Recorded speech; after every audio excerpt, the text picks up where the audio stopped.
welcome to Learn Conversational English. I'm Laura, and I'm here with my co-host, Jim.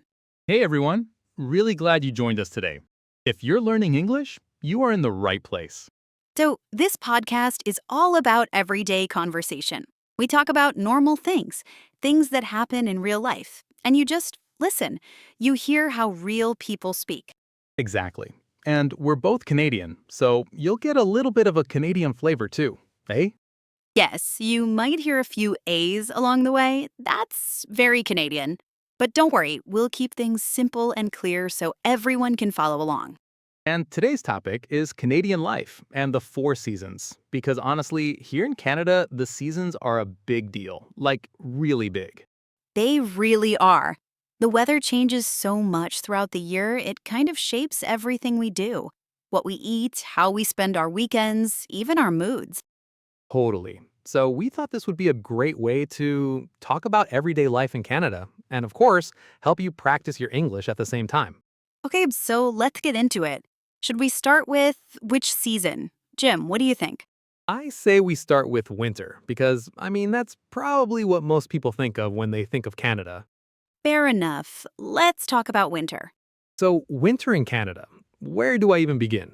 It is cold, like really cold. Yeah, I think people from warmer countries hear Canadian winter and they kind of imagine snow, but it's more than that. It's like the cold gets inside you. In some parts of Canada, like where I grew up in Ontario, you can get temperatures like minus 20, minus 25 degrees Celsius. And then there's the wind chill on top of that. The wind chill, yeah. You step outside and the wind hits you, and it's like, okay, I should have put on another layer. And growing up, my mom would always say, Jim, put on your hat. And I'd always think, I don't need it. And then I'd get outside and immediately regret that decision. Oh, same. I think every Canadian kid has that story. You think you're tough, and then the cold just teaches you a lesson. It really does. So, one of the big things in winter, obviously, is snow. We get a lot of it. And clearing snow is just part of life. You wake up in the morning, you look outside, and there's like half a meter of snow in your driveway. And you know what has to be done. You grab the shovel and you go out there. It's almost meditative in a weird way. I wouldn't go that far. It's work. But I get what you're saying. There's something satisfying about clearing your driveway. And the sound of snow is so unique, right? It's quiet. Everything gets quieter when it snows heavily. The city just muffles. It's kind of beautiful. That's true. I love that. Fresh snowfall in the morning before anyone's walked on it yet. It looks incredible. It really does. Okay, but let's talk about hockey because we can't talk about Canadian winter without hockey. Oh, absolutely not. It's like a religion here, honestly. In the winter, on weekends, you'll see families going to arenas early in the morning, like 5, 6 a.m. for kids hockey. My brother played hockey when we were growing up, so we were at the arena all the time. It's freezing in those arenas, by the way. You're watching hockey and you're sitting there in your big coat. Wrapped up in a blanket with a hot chocolate. Yes, and a Tim Hortons coffee if you're lucky. Tim Hortons. We have to talk about Tim Hortons. For our listeners who don't know, Tim Hortons is a Canadian coffee chain. It's everywhere. It's kind of like a national institution. You'll see one every few blocks in most Canadian cities. And in winter, getting a Tim's is it's a ritual. You go for a drive, you hit the drive-thru, you get your double-double. Explain the double-double for our listeners. Oh, yes, so a double-double means 2 creams and 2 sugars in your coffee. It's very popular here. It's like the default order. It is. It's warm, it's sweet, it gets you through those cold days, and you sit in your car and you drink it while the engine's warming up, and That's winter in Canada right there. exactly, that's the whole vibe. And then there's driving in winter, which is its own experience. Oh, yes, driving on icy roads it's stressful at first. You have to have winter tires, which are actually required by law in some provinces. And you have to leave extra space between you and the car in front of you. And you have to leave so much more time. Like your commute might be 20 minutes in the summer, but in a snowstorm, it could be an hour. Yeah, and you just accept it. You pack some extra snacks, you put on a podcast. Hopefully this one. Hopefully, this one, yes. And you take it slow. But, the cozy side of winter is really wonderful too, like being inside when it's snowing outside. Oh, absolutely. Putting on a warm sweater, making soup. I love making soup in the winter. It feels like the right thing to do. It really does. And just watching movies, being with your family. There's a word in Danish, hygge, which means that kind of warm, cozy indoor feeling. I think Canadians understand that feeling very well, even if we don't have a specific word for it. We just call it stay in because it's too cold to go outside. Yes, exactly. Okay, should we move on to spring? Let's do spring because spring in Canada is also a thing. So spring comes late in Canada. Like in a lot of countries, spring starts feeling like spring in March, but here you can get snow in April, sometimes even May. Yes, I've seen it snow on Mother's Day here in Canada, which is, a little demoralizing when that happens. It is, but then when spring actually arrives, it feels so earned because you've been through months of cold and dark, and then suddenly there's sunshine and the birds are back, and And the snow is melting, which means everything is muddy and wet. yeah, spring in Canada has a less glamorous phase. It's called mud season. The snow melts and the ground is just soggy. Your boots get covered in mud. Especially if you have a dog. Our dog comes in from outside in the spring and her paws are completely brown. Oh, I can imagine. Yeah, it's messy. But you forgive it because the sun is out and it's warming up and you can feel the shift. And the days get longer so quickly in spring. That's one of my favorite things. You finish work and there's still daylight outside. After all those dark winter evenings, that feels amazing. It really does. And one of the most uniquely Canadian spring things, maple syrup season. Oh, yes. So, maple syrup, for our listeners, comes from maple trees, and the sap in the trees runs in late winter, early spring, when the temperatures go above zero during the day and below zero at night. That temperature change makes the sap flow. And then you tap the trees, you put a little spout into the tree and collect the sap and boil it down into syrup. And it takes a lot of sap to make a small amount of syrup. Like 40 liters of sap to make 1 liter of syrup, I think? Something like that, yeah. It's a lot of work, but the result is there's nothing like real Canadian maple syrup. Nothing. And in spring, you can go to what's called a sugar shack. It's a farm or a cabin where they make maple syrup, and you can visit and have a big meal and pour maple syrup on everything. Everything. Eggs, pancakes, sausages, and then they pour it on snow, fresh, clean snow, and it hardens into a candy. It's called a maple taffy or a litre d'érable. That's the French Canadian name. Right, and you eat it right off the snow with a little wooden stick. It's so good. It's like a maple lollipop, so delicious. And spring is also when you start spending more time outside again. People start walking, cycling, going to parks. Yeah, you see a huge change in energy. People are happier, they're getting out more. After being cooped up all winter, everyone just wants to be outside. And the flowers start coming up. Tulips are really popular in Canada. Actually, there's a famous tulip festival in Ottawa every spring because the Netherlands gave Canada thousands of tulip bulbs as a thank you after World War II. That's a really lovely piece of history. So, Ottawa is just carpeted in tulips in May. It's beautiful. It really is. And spring kind of builds that sense of, okay, summer is coming. Things are going to be bright and warm and full of life again. Which brings us to summer. Canadian summer is, I think, one of the best kept secrets in the world. I completely agree. Let's talk about it. So, one of the things people don't realize about Canada is that our summers can be really warm, like genuinely hot, especially in July and August. Yes, Toronto, for example, gets really humid in the summer. And cities in the interior like Calgary or Winnipeg get very hot and dry. We're talking 35 degrees Celsius or more on some days. Which is a complete 180 from winter, and everyone loves it. Everyone's outside. Everyone's happy. One of the biggest parts of Canadian summer culture is the cottage. Though the cottage is basically a cabin by a lake. A lot of Canadian families, especially in Ontario and Quebec, have a cottage or they know someone who has one, and going to the cottage in the summer is a huge tradition. Growing up, going to the cottage was the highlight of the whole year for me. You'd spend weekends up there, swimming in the lake, fishing, sitting around a campfire at night. The campfire is so important. You can't do the cottage without a campfire. You sit around it in the evening when it's cooling down a little and you roast marshmallows. S'mores. S'mores, yes. For our listeners, a s'more is a campfire snack. You roast a marshmallow, then you put it between two graham crackers with a piece of chocolate.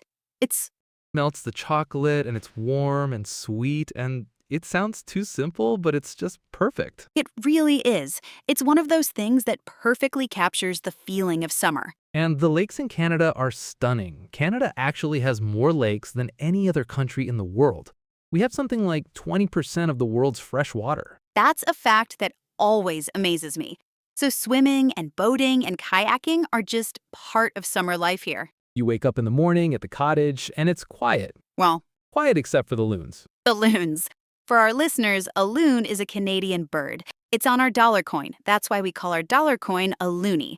And the sound loons make is this haunting, beautiful call that echoes across the lake at night or early morning. If you've never heard a loon, look it up. It gives me chills. It's the sound of Canada for me. Same, absolutely same. And July 1st is Canada Day, which is our national holiday. There are fireworks and barbecues and Backyard barbecues are such a big deal in summer. Every weekend, someone's having people over for a barbecue. Burgers, hot dogs, corn on the cob. some people make poutine on the grill. Like you make fries and put the cheese curds and gravy on them outside. Oh, poutine. We should explain poutine. Poutine is a Canadian dish from Quebec. It's French fries covered in gravy and cheese curds. The cheese curds are squeaky. They squeak against your teeth. That's the best way to describe them. Squeaky cheese. Squeaky cheese. And the gravy is warm, so it melts the curds a little. It's comfort food at its finest. Absolutely. And in summer, it's also festival season. There are music festivals, food festivals, outdoor concerts all over Canada in the summer. It's really vibrant. And the evenings are so long. In June, especially, the sun doesn't set until 9 or 9:30. So you have all this extra time to be outside. I love that. Sitting on the porch in the evening with a cold drink, the fireflies starting to come out. Yes, that's the dream, honestly. But as beautiful as summer is, and as much as we love it, autumn has a special place in my heart. Oh, mine too. Autumn in Canada is gorgeous. Shall we talk about fall? Let's talk about fall.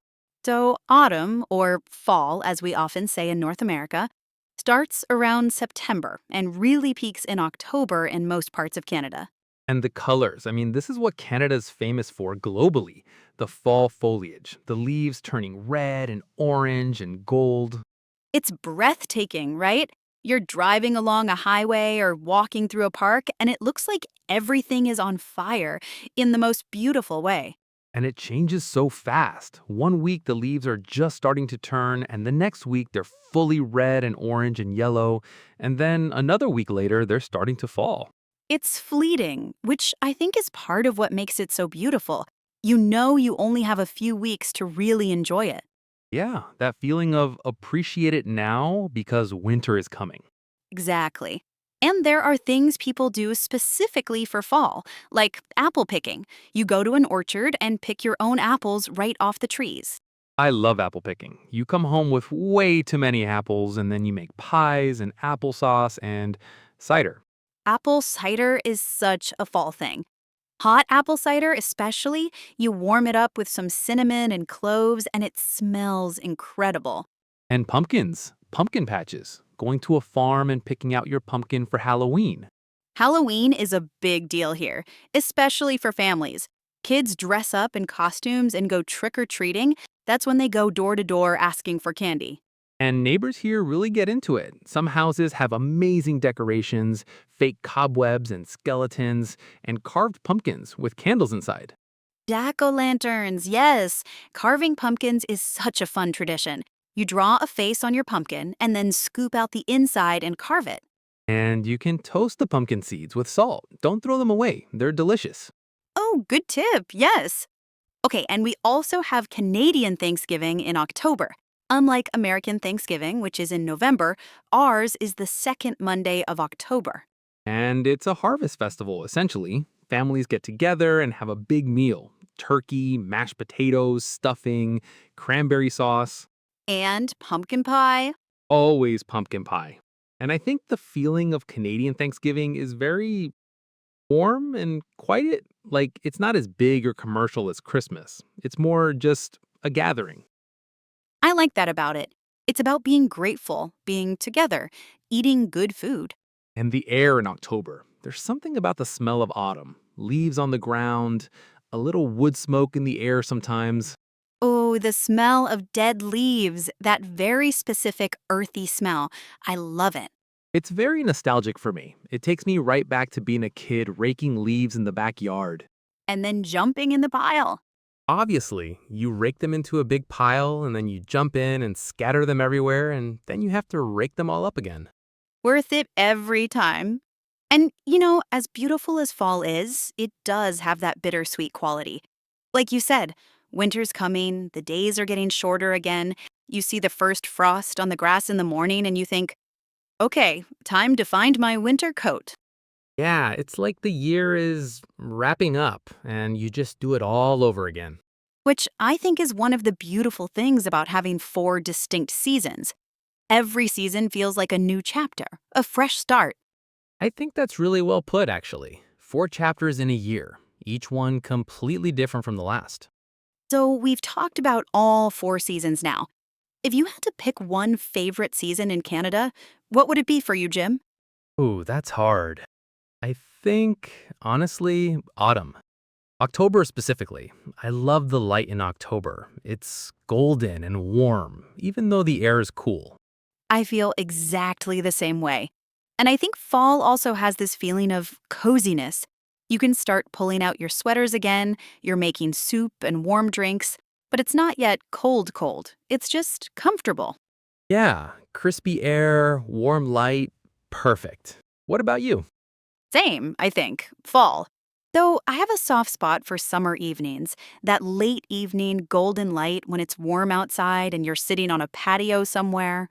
That's a very specific kind of happiness. It really is. I think for our listeners, wherever you're listening from, the seasons you have where you live also shape your daily life and your language in ways you might not even notice. The words you use, the things you talk about, the way you plan your time. That's a really interesting observation. Like in Canada, we have so many words and expressions just for snow: powder snow, wet snow, slush, black ice. Black ice is very important to know. That's when the road looks dry, but there's actually a thin layer of ice on it, and it's very dangerous for driving. Very dangerous. Learn that word, everyone. Black ice. And there's freezing rain, which sounds less scary than it is. It's when rain falls and immediately freezes on everything: trees, roads, power lines. It's actually quite beautiful to look at. Everything coated in a layer of ice.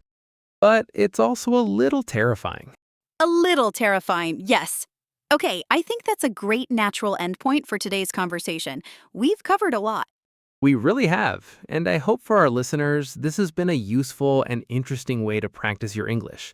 Real conversation, real topics, real life. That's exactly the goal. We want you to feel like you were just sitting with us, having a chat over a coffee. A double-double, of course. Of course. Well, thank you so much for spending this time with us today. It really means a lot that you're here, listening and learning. Seriously, it means the world to us. Learning a new language takes so much courage and dedication, and we think you're doing an amazing job just by showing up and listening. If you enjoyed this episode, please take a moment to like it and subscribe to the channel. It helps us reach more learners around the world, and it means we get to keep making more episodes for you.